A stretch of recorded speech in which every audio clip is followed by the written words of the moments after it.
Yesus kuatku kembali hadir menjadi berkat bagi kita semua. Puji Tuhan, mari kita bersatu dalam doa.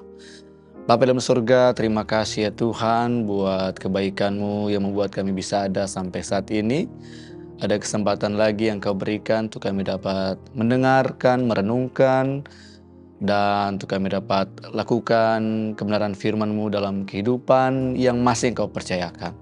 Allah Roh Kudus, tolong pimpin renungan firman Tuhan ini dari awal sampai akhirnya. Dalam nama Tuhan Yesus Kristus kami berdoa. Haleluya. Amin.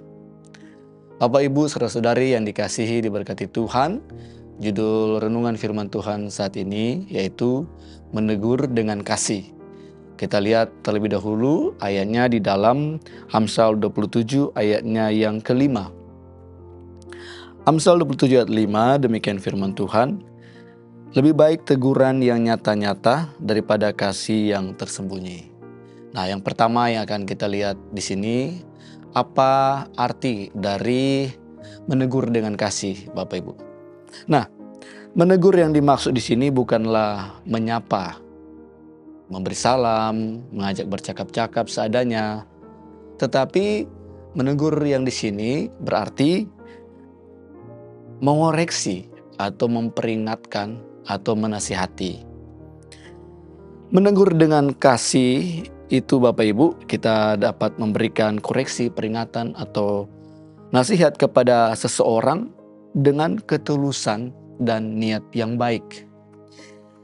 Lalu Bapak Ibu, tujuan dari teguran yang kita berikan ini bertujuan untuk membantu orang tersebut menyadari kesalahannya atau kekurangan mereka dan memperbaikinya, bukan untuk menghakimi atau mempermalukan mereka atau menyakiti mereka. Itulah arti dari menegur dengan kasih, Bapak Ibu. Nah, apa pentingnya tema ini bagi kita? Menegur dengan kasih. Kalau kita melihat Bapak Ibu bagaimana kebenaran firman Tuhan menjelaskan, dan juga mungkin merupakan pengalaman kita juga, bahwa yang pertama ketika kita melihat pentingnya menegur dengan kasih, bahwa seseorang yang kita tegur itu dapat mengalami perubahan. Dia dapat menyadari kesalahannya dan dapat memperbaiki sikapnya atau kelakuannya atau gaya hidupnya dan sebagainya. Itu hal yang penting, bukan Bapak Ibu? Nah, yang berikutnya bahwa menegur dengan kasih itu pentingnya bahwa di saat demikianlah terwujud kasih yang kita sudah kenal dan yang sudah kita miliki, Bapak Ibu. Karena sesungguhnya teguran itu adalah semacam atau bisa disebut bahasa kasih. Mengasihi itu bukan hanya memberi apa yang orang lain perlukan, mengelus, dan sebagainya. Tetapi dalam arti menegur, kita mengoreksi, memperingatkan, menasihati seseorang, itu juga adalah wujud dari kasih, Bapak Ibu. Ketika kita dapat menegur seseorang dengan kasih, disitulah terwujudnya kasih. Disitulah kasih itu dikeluarkan, disalurkan dalam dan melalui hidup kita kepada orang-orang yang kita tegur, Bapak Ibu. Lalu kalau kita merenungkan apa lagi pentingnya menegur dengan kasih, Bapak Ibu? Itu dapat menghasilkan pelayanan atau hubungan yang lebih baik. Karena jikalau seseorang, baik itu di antara keluarga kita atau dalam ruang lingkup pekerjaan kita, dalam tim pelayanan kita, melakukan suatu pelanggaran, melakukan hal yang tak dikehendaki Tuhan, dan kita tak menegur dia dengan kasih, kita membiarkan kesalahan itu berlanjut-lanjut, maka tentu ada hubungan yang tak baik, ada pelayanan, ada hasil dan tujuan yang sebenarnya kita harus capai dengan maksimal tak akan terjadi karena adanya kesalahan dari teman kita, keluarga kita, atau tim pelayanan kita yang kita biarkan saja begitu Bapak Ibu, tanpa kita tegur. Nah, sehingga Bapak Ibu kalau kita merenungkan pentingnya menegur dengan kasih itu sangat bermanfaat dalam kehidupan pribadi kita, dalam hubungan keluarga, dan dalam pelayanan dimanapun Tuhan percayakan kita ada dalam dunia ini Bapak Ibu. Dan pentingnya menegur dengan kasih juga Bapak Ibu, itu akan tercapainya tujuan dalam berkeluarga, berjemaat, bekerja, melayani. Karena di dalam hal tersebut adanya kehendak Tuhan supaya kita sesama dalam hubungan keluarga dan yang lainnya itu menjalin komunikasi yang baik. Itu kita ada di dalam hubungan yang saling mengasihi satu dengan yang lainnya.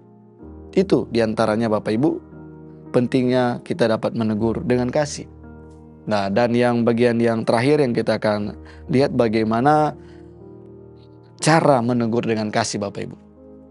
Di dalam Matius 18 ayat 15 sampai 17 dijelaskan caranya atau tahapannya. Yang pertama, kita menegur 4 mata, menegur seseorang secara langsung dan pribadi. Itu juga yang dimaksudkan dengan ayat yang kita sudah lihat tadi, Amsal 27 ayat 5. Lebih baik teguran yang nyata-nyata daripada kasih yang tersembunyi.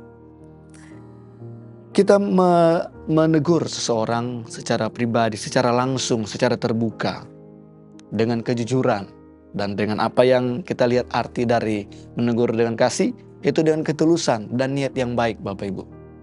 Bukan untuk menghakimi dia, bukan untuk menyakiti dia atau mempermalukan dia.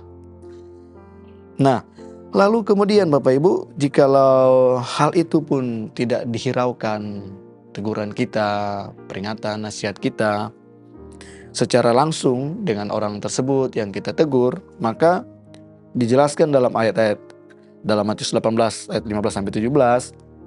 Di situ kita dapat mengajak orang lain Bapak Ibu untuk dapat menegur orang yang kita tuju, yang kita maksud, yang kita tegur, yang ia tak hiraukan ketika kita menegurnya dengan langsung 4 mata. Kejelasan lebih lanjut, bagaimanapun jikalau seseorang yang kita tegur dia tidak hiraukan, maka dijelaskan, sampaikanlah soalnya kepada jemaat untuk kita dapat doakan bersama-sama. Kita gumulkan bersama keberadaannya. Bapak Ibu Saudara kasih Tuhan, hal ini secara jelas ya diatur di dalam firman Tuhan. Namun seringkali dalam kita berinteraksi dengan orang, hal ini kita tak mengerti atau tak lakukan, sehingga seringkali ada orang yang bersalah, melakukan kesalahan berkali-kali, berulang-ulang, seterusnya kita biarkan saja, kita tak tegur. Atau malah kita menegurnya, tapi menegur tidak dengan kasih Bapak Ibu. Nah, di antara beberapa contoh menegur dengan tidak dengan kasih, itu ia menegur karena ketidaksukaan, karena benci, maka dia tegur tidak dengan kasih Bapak Ibu. Atau ia menghina atau merendahkan, memberikan kritikan tanpa solusi, menggunakan kata-kata dan nada yang kasar, tidak mencoba mendengarkan, dan bahkan cenderung menghakimi. Namun Bapak Ibu yang dikasihi Tuhan, kita telah lihat bagaimana renungan firman Tuhan di saat ini menegur dengan kasih. Sehingga dapat kita introspeksi diri kita, jangan-jangan selama ini kita tak berani menegur seorang yang melakukan kesalahan, padahal itu adalah kehendak Tuhan. Lebih baik teguran yang nyata-nyata daripada kasih yang tersembunyi. Atau mungkin kita sering menegur orang lain tapi tidak dengan kasih Bapak Ibu. Biarlah ini menjadi perenungan kita untuk kita terapkan firman Tuhan ini dalam keseharian hidup kita. Tuhan Yesus memberkati kita semua. Amin. Bapa dalam surga, terima kasih ya Tuhan, ada firman Tuhan yang kembali mengingatkan kami bagaimana pentingnya untuk kami dapat menegur dengan kasih, menyadari kelemahan kekurangan kami juga. Jikalau orang menegur kami ya Tuhan, kami pun harus rela hati, menyadari, mengkoreksi hidup kami. Dan juga ya Tuhan, kiranya Engkau mengingatkan dan mengajar kami lebih jauh bagaimana caranya kami menegur seseorang, entah anggota keluarga kami, anggota tim pelayanan kami melakukan kesalahan dengan kasih sesuai dengan firman Tuhan, sehingga terciptanya tujuan-tujuan dalam berkeluarga, bekerja, melayani dengan hasil-hasil yang baik untuk kemuliaan nama Tuhan, keberkatan bagi kami semua. Terima kasih ya Tuhan, berkati kami semua di hari ini dan seumur hidup kami. Kami ada karena Engkau dan untuk Engkau. Kau tahu juga pergumulan kami, semua umat Tuhan. Kami serahkan dalam tangan-Mu. Tuhan menolong, melindungi, memimpin, memberkati kami semua. Dalam nama Tuhan Yesus Kristus, kami bersyukur dan mohonkan doa ini. Haleluya. Amin. Bersama Yesus, aku kuat.